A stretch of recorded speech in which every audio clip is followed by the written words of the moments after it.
The garden was on its own for most of the summer. I was gone a lot. Today I'll show you what survived, what didn't, and what I'm doing now to set it up for a successful fall season. I'm Angela from Growing in the Garden. My garden's in Mesa, Arizona. I want to help you succeed even if you're gardening in tough conditions.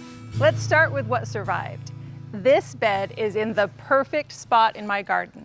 It gets morning sun and afternoon shade naturally, and the plants in this bed are happy. I've got okra growing, lots to harvest, black-eyed peas and gomphrena, all just taking over this garden. They're covering the soil. The black-eyed peas are giving me lots of green matter that I've already cut up, chopped, and added to other beds. I planted these Maximilian sunflowers from seed 2 years ago and they didn't do much, but they came back this summer and they're huge. I'm just about to get the first blooms. This is a perennial sunflower that spreads with rhizomes and tubers, so I'm gonna have them in this spot for several years. This bed also has sweet potatoes. I'm letting these vines grow and cover everything. I'm not sharing them with the chickens because more vines, more sunlight equals more sweet potatoes. I'll harvest them a couple of weeks before Thanksgiving so they have time to cure before we eat them. When things are on their own, it's interesting to see what takes over the beds. Marigolds usually die back.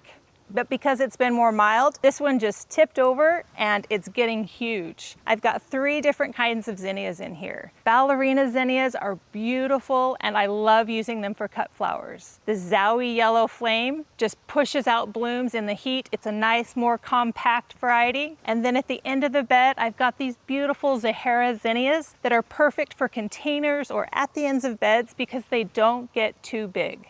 The marigolds surprised me, but I'm not shocked that the Armenian cucumbers, luffa, and roselle are going strong. Those are 3 heat-loving plants that don't mind the summer heat. We've been harvesting cucumbers, the luffa is flowering, and we should see flowers on that roselle hibiscus soon. I can't wait. The watermelon looks good now, but when I first planted it, it was struggling and covered in aphids. I finally realized that ants were farming them. I used ant baits to take care of the ants, and the aphids took care of themselves. I'm using cages to keep the birds away from the tops and cradles to keep the bugs off the bottom. This chiltepine is covered in blooms. This is a native pepper, sometimes called the mother of all peppers. It's a perennial and has survived here happily for several years. The rest of the peppers are looking good. I didn't cut any of them back this year, so they're a little bit tall and gangly. The branches are brittle, but most of them are covered in blooms.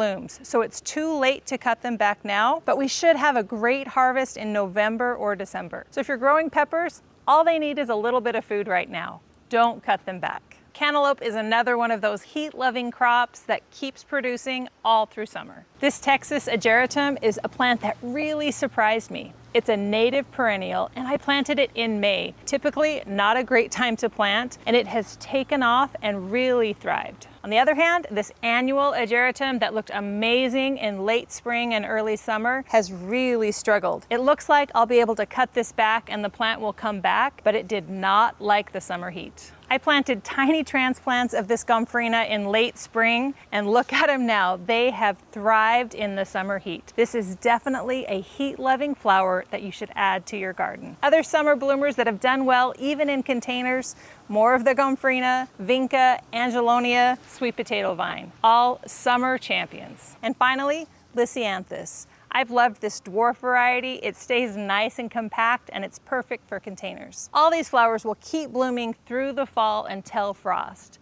Or I can decide to take them out and swap them for spring blooms. And because they're in containers, I'll give them some worm castings and a little flower food to keep those blooms going. If you want fall color now, you can plant geraniums and dianthus. For all the other options, check out my flower guide for everything else you can plant right now. Peanuts love the heat. Unfortunately, the tomatillo that was growing on this trellis didn't. These peanuts will keep going and hopefully forming lots of peanuts underground. The flowers are forming now. I know peanuts will be ready when the leaves turn yellow. I'll dig down and test one to find out. Not everything loved the heat though. Sage, when it gets hot and wet, rots, and that's what happened to this plant. The same okra and basil that's thriving in other areas has really struggled in this bed. There's not much growing. I've planted a cover crop. I'll let that grow until I'm ready to plant in a few weeks. The peppers in this elevated bed struggled. Soil temperatures were much higher in this bed than other areas of my yard. The basil didn't seem to mind, but these peppers sure did.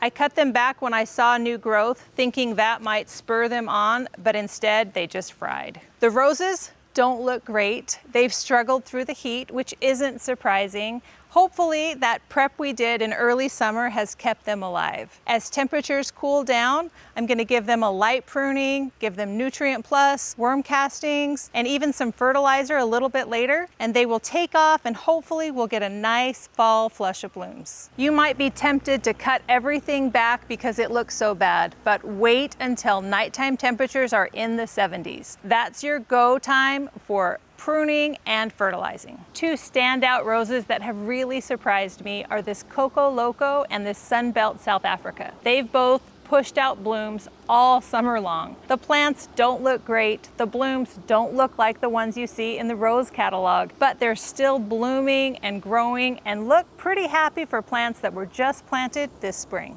These Shasta daisies that were beautiful in June are alive but struggling. About half of the plants survived. Some rotted completely and some look mostly dead. I'm waiting to see if they come back, and then I'll cut those back and hopefully have more plants. As the days get shorter, I'm shifting to fall prep.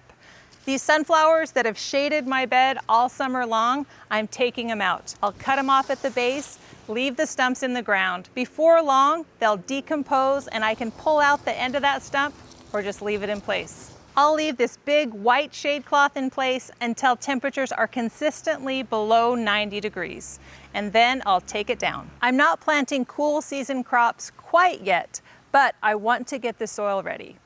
I'm growing cover crops in several of my beds. Black-eyed peas or cowpeas are an excellent cover crop. They produce a lot of green matter. Ideally, you cut those off before they flower for the most nitrogen fixation in your soil. But I need seeds to plant next year, so I'm letting these flower so I can collect the seeds. I'm also trying out sun hemp. It's a new to me, heat-loving cover crop. It's easy to plant from seeds. They sprouted right away. It produces a lot of green matter. So once I'm ready to plant, I'll cut that back too. Have you grown sun hemp before? Give me all of your tips. Fall is also a good time to refresh your in-bed vermicomposting bins. Harvest all of the castings from your bins. I like to use a compost sifter to sift out all of those beautiful castings. It doesn't get any fresher than worm castings from your own garden. Once you've harvested the castings, start over with fresh cardboard, food scraps, and then put wood chips over the whole thing. You don't need to add more worms. They'll find their way back into the bin and the process begins again, and they'll make more of those beautiful worm castings. Before long, these beds are going to be full of all my cool season favorites.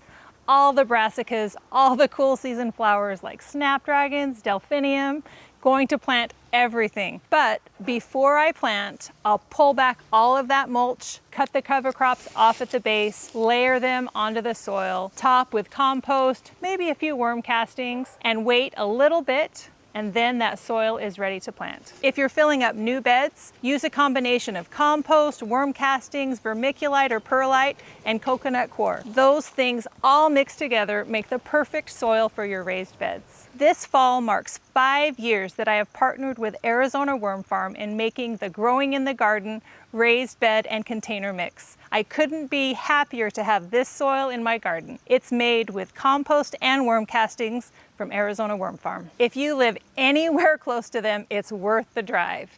If not, use those ingredients and make your own. Use the freshest compost and worm castings you can. As the days get shorter and the nights get cooler, I'll cut back on watering.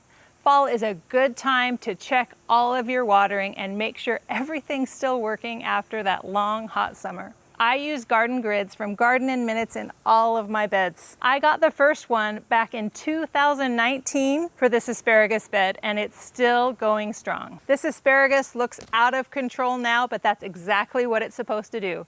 It's collecting all of this energy that will go back to the roots. Once it yellows, we'll cut it back and we'll have beautiful harvests next spring. Fall tomatoes should already be planted. If they're not, get them in your sunniest spot as soon as possible. If you've got tomatoes that survived the summer that still look healthy, you should be seeing new growth and fresh blossoms. Trim back any dying spots a little bit at a time to see how the plant tolerates it. Feed it, give it fresh mulch, and hopefully you'll get a fall flush of tomatoes. This fall, I'm feeding any new transplants or struggling plants with Nutrient Plus. It will help them recover from this hot summer.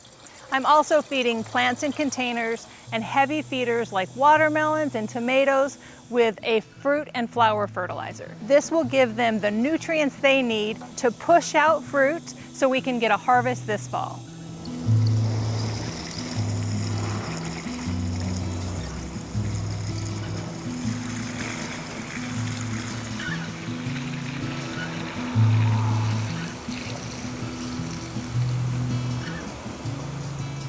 The tomatoes are planted. I'm gonna add some itoy onions and other companion plants to this bed. Need the rest of this month's what to plant and what to do lists?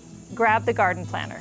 It includes planting dates, step-by-step to-dos, watering guidelines, a planning grid, and notes pages to track your progress. There's some obviously dead plants I'm gonna start taking out, but some of those damaged ones with new growth, I'm leaving that damaged area in place. It's protecting the plant, just in case we get more hot weather. Once the weather cools, I can't wait to get planting. Want a thriving desert garden? Join my monthly online classes, live or on replay, and get instant access to past classes and journals. Bring your questions and let's grow together in Growing in the Garden Academy.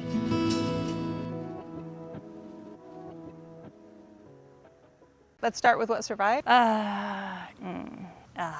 Okay, yeah, I'm tempted. There we go. That's all I had in me. Too much. Sorry, foggy glasses. Oh, that's it. That's all I'm gonna say. Okay. Fall. Oh, so do the whole thing again. Okay. Thank you for watching.